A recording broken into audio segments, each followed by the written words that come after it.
Well, long ago and far away, I was thinking about what's the longest to go music I generally play, which is actually, I mean, there is older music. There is, of course, Renaissance music.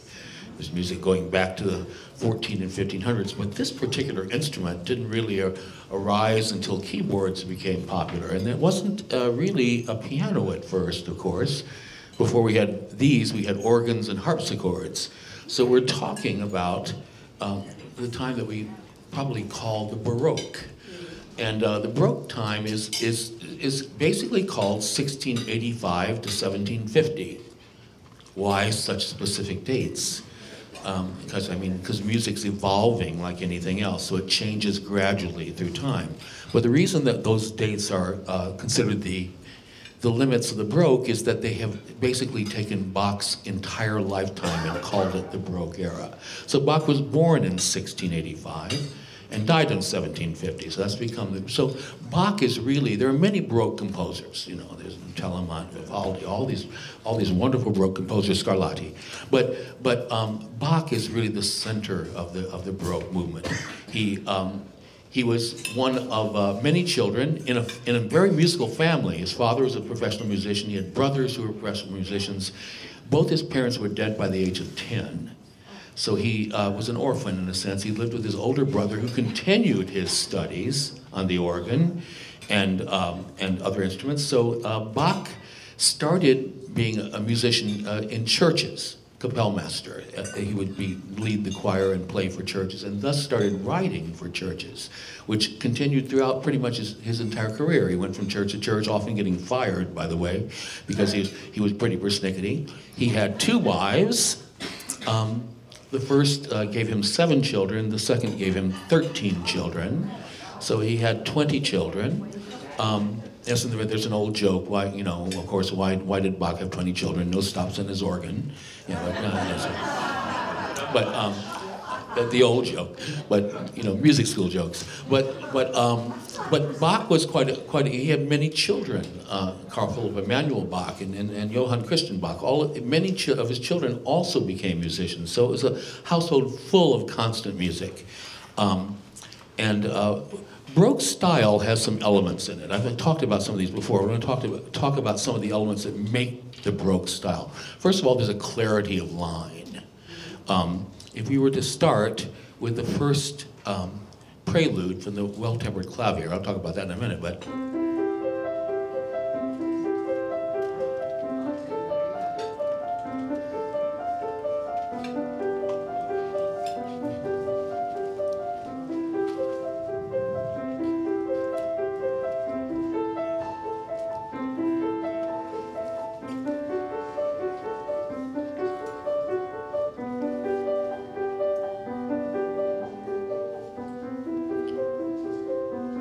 so you notice that this is a prelude, and in a prelude you take a figure and it's repeated over and over through many different keys and permutations. But a prelude takes one basic pattern, and so this is a pattern, basically, of a couple of notes that stay in the left hand, hear them, and others on the right that don't, but create a chord. Of course, it wasn't, you know, too long before I realized that actually this was love.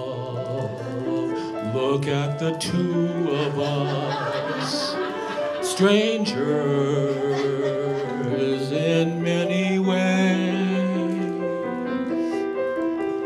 We'll take a lifetime to say, I knew you well. It goes that far at the same progression. So I don't think Bach stole it from the Carpenters, though, really. I don't think they really stole it from Bach either, but it is interesting, those 2 progressions were exactly the same for him. But that's a prelude from something that Bach wrote called the Wohltemperierte, am I saying that right? Wohltemperierte Clavier, which the clavier was an earlier instrument than the piano, right? And those instruments back then didn't really have pedals. They couldn't do this. You had to actually have your finger on the key for it to continue the sound. Thus with an organ, and thus with harpsichord and the early instruments. But the Wohltemperierte Clavier, which meant the well-tempered clavier, Well-tempered was the tuning they're talking about. And in Bach's day, tuning changed. Now that seems odd because we have for many years now, hundreds of years, been using the same temperaments, which is called equal temperament. And what that means is every one of these half steps is an equal distance. Everybody sing with me. Ya da da da da da da da.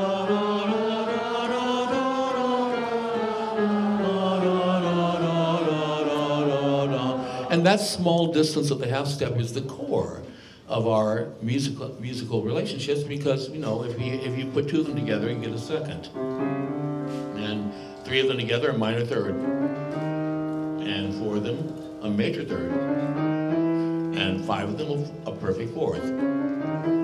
Etc. through a tritone, fifth, minor sixth, sixth, minor seventh, seventh, and of course the octave where it's the same note. But interesting enough, in Bach's day, those intervals didn't work like that because they used real tuning. And by that I mean that the fifths were true fifths, and they would tune from C out, from the white keys out. So what would happen, strangely, that these half tones and adjustment didn't quite work. As you got farther out in real tuning, I don't know if any of you pianists have joined me, have had a problem playing with a guitar in tune. Ever noticed that? It's not easy to play piano. It's because the piano has even temperament. The guitar, those intervals tend to be purer. They tune by the overtones, which are the pure intervals. So what would happen is as you got farther away from the key of C, by farther away I mean moving in fifths, like moving up a fifth to the key of G, C up to G, which adds an F sharp. Another fifth up to D, add a C sharp and an F sharp. Another fifth up to A, you've got 3 sharps. E, you've got 4 sharps. B, you've got 5 sharps. F sharp, the farthest distance from C, really, is 6 sharps, or we were going the other direction, down C to F, add a flat, 2 flats, B flat. You'd end up at G flat, the same place. That key was unusable on the keyboards.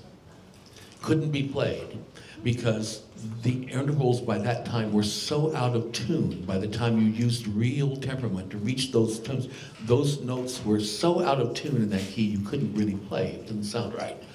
They started using mean tone. They used several different tunings, but they finally arrived at well temperament, which is actually a step toward what we have called even temperament. Well temperament was a compromise. But well temperament allowed for the first time on keyboard instruments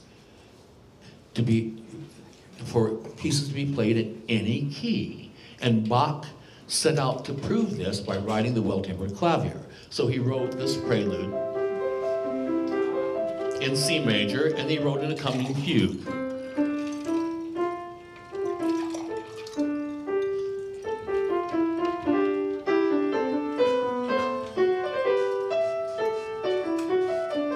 A fugue is just simply a theme that gets thrown around in various voices. There's they name the voices. There's either 3 voices or 4 voices, occasionally 5 voices. There was once I heard once a composer said that they had a student who said that they could now hear 3 voices, and then another one said they could hear 4, and he said, then I had a student who said he could hear 5 voices at once, and of course he was lying. But anyway, the fugues are complex, kind of mechanical kind of formations of music where they fit together. So Bach did this in C major, then he did in C minor.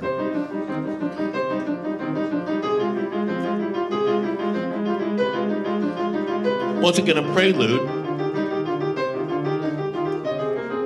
Okay, so the prelude is, once again, a configuration that goes over in different keys, and a very famous fugue in C minor.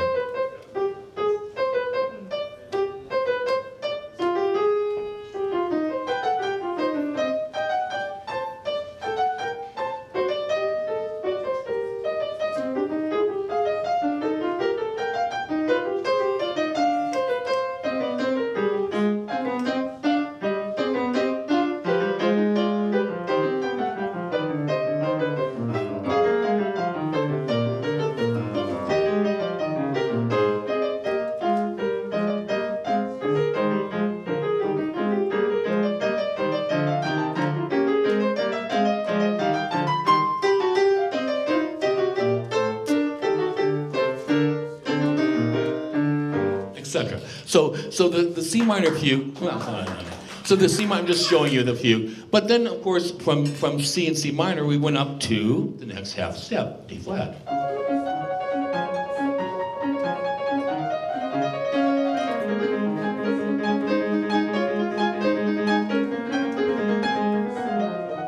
This prelude expands it a little bit, because rather than or the same pattern, suddenly you have two different patterns that interchange. You've got this one,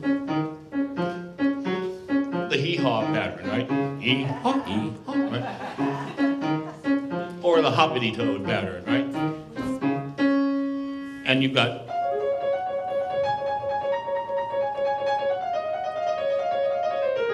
but they trade. Then the left hand gets that, and the right hand gets the hoppy. So you can hear them go back and forth. Here on the left hand has the hop. Now it's in the right hand.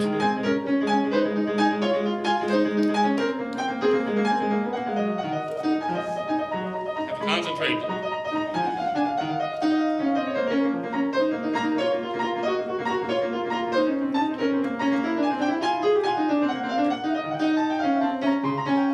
So he extends the idea and it goes. So one of the things about Baroque music that is interesting is what they call an imitative texture. One hand will imitate the other, and that will go back and forth. So we have certainly there's a necessary clarity of sound because there's no pedal. It's not.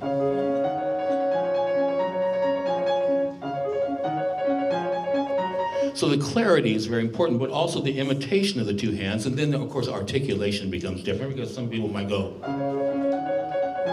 and some people might go, and do everything very staccato. So articulation becomes a bit of a choice and a bit of an interpreted idea. So Bach wrote preludes and fugues in the well-tempered clavier, and he wrote also many motets, religious pieces. And he wrote, of course, big masses, the B minor mass, of course. He wrote also things he called the Brandenburg concertos, which are really the beginning of the orchestra. And I'm going to finish up this. Where are we time-wise? Probably. Well, yeah. So Baroque style is really interesting in terms of the elements, because there's also something called sequencing. Let me think. It's like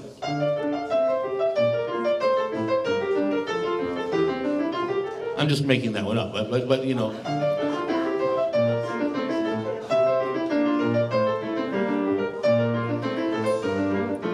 So the same pattern, moving in different keys, moving usually sequentially down steps of the scale or up steps of the scale. Another element of Baroque music you're going to hear. Now, what I'm going to play for you, I played actually a few weeks back when I kind of rediscovered it, because this used to be my warm-up for a couple of years. It's one of those pieces, I like to choose pieces for my warm-up that I probably will never play in public, except I end up playing them here for you sometimes.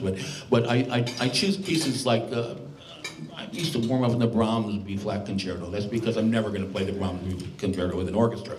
But an unlikely event, shall we say, at this point in my life. But it's wonderful to learn those kinds of music that you won't actually play. And sometimes what makes a great warm-up is what, for me, makes the left part of my brain, what's left of it, communicate with the right part of the brain, what's left of it. So, because each hand, of course, is kind of run by one half of the brain, and they have to kind of communicate with each other. And the music has to somehow coalesce. So one of the great things about this piece I'm going to play, this is a part of a Brandenburg concerto, and it's the harpsichord cadenza in the middle of a famous first movement of a famous Brandenburg concerto. It goes.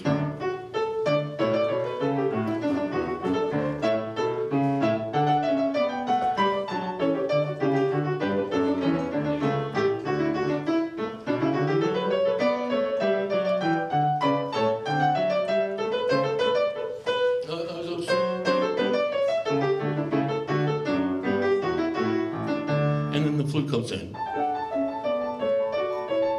flute and violin. So a concerto, of course, is something for solo instruments with orchestra. Bach wrote 6 Brandenburg Concerti, that's the plural of concerto, each one with a different set of solo instruments and a different instrumentation. And those are really the beginnings of what we think of as the modern orchestra.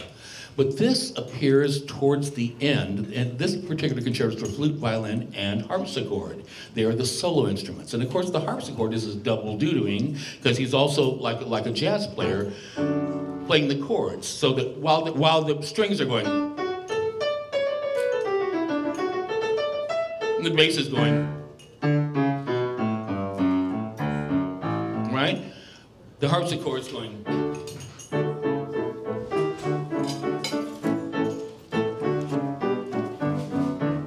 And he's basically reading figured bass, which is basically what they used for chord symbols. Above the bass, they'd write 6-3, and that meant that above that note, you'd write the sixth above it. And if there's nothing, you got just the major chord around it. If there's a minus, it was a minor chord. So there were symbols that had to do with numbers and minuses, etc., that told you what chord over that bass note was being used. And the harpsichord is very much like a jazz player today, or like somebody who plays for you at a cabaret who's making up the accompaniment somewhat, like Tracy and I do all the time, right? We don't always play what's on the page at all. So we're making up things. They were doing the same thing. The harpsichordist was making up these parts. But in the middle of this concerto, there's a big solo for the harpsichord, and it's completely written out. And so it goes like this, and this is what I'm going to kind of end with. So. But you're going to hear all of those elements. You're going to hear the clarity of texture, the imitation in texture, the nature of the fugues, the sequences. So all of those things, Baroque style, are in here, and of course, without pedal, actually.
Mark Janas, ladies and gentlemen.